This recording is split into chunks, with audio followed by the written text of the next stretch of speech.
আমরা বারবিকিউর জন্য যদি মেশিনে করি বা বারবিকিউ মেশিনে যদি করে উপরে তেল মাখাই নিব, না হলে এটা আটকে যায়, যেটা আমার সাথে অনেকবার ঘটছে। তারপর আমরা যে পিসটা করব বা যে পিসটার অর্ডার থাকবে ওই পিসটাকে নিব আমরা আলাদাভাবে আরেকটা বাটিতে।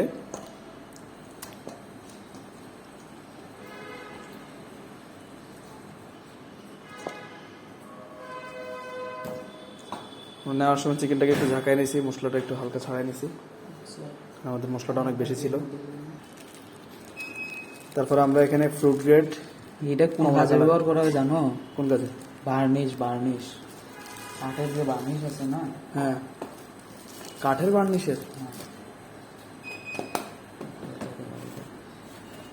হালকা একটু পানি দাও।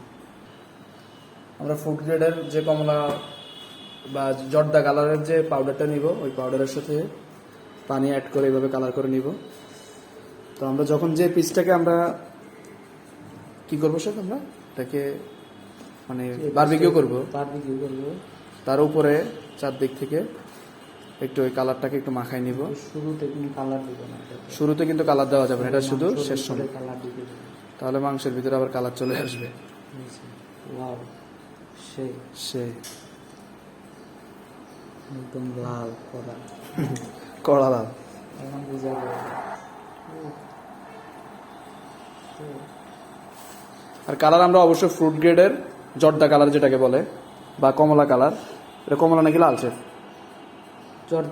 জর্দা কালার করে নেব। ফ্রুট গ্রেডের জর্দা কালারটা নিব, যদি দাম বেশি নিব, স্বাস্থ্য সচেতনতা। হ্যাঁ, সেই লাগে সেভাবে।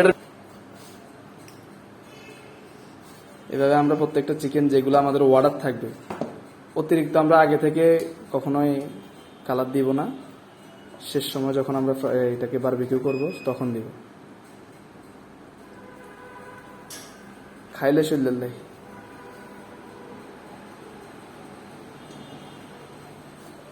শুরুতে কোনো প্রকার তেল কিছু দিব না।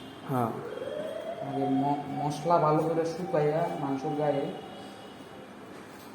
যখন মাংসটা হালকা একটু শুকিয়ে যাবে তারপর তেল দেওয়া শুরু করবে। ওটা সসটা কিন্তু বানায় নিয়েছে।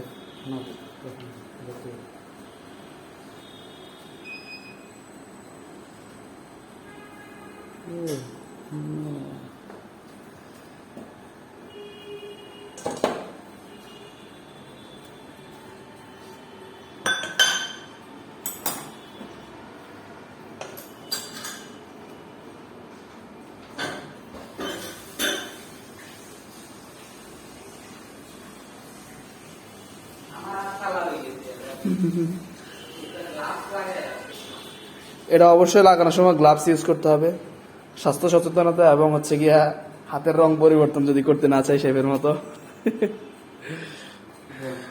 আমরা যেহেতু ওভেনে দিচ্ছি, ওভেনে দেওয়ার ক্ষেত্রে আমাদের যে টেম্পারেচারটা, সেটা একটু পরে বলি। টেম্পারেচারটা হচ্ছে আমরা প্রথমে 200/200 দিব। কত মিনিট শেফ? মিনিট দেন নিত মেশিনে করতে অনেক সময় লাগে, মিনিমাম 50 মিনিট লাগবে শেফ বলছে। হ্যাঁ, সরাসরি যেহেতু হিট লাগতেছে না, আমরা প্রথমে এমনি 200/200 দিব না শেফ, তারপর আবার ইয়ে বাড়াবো। এটা না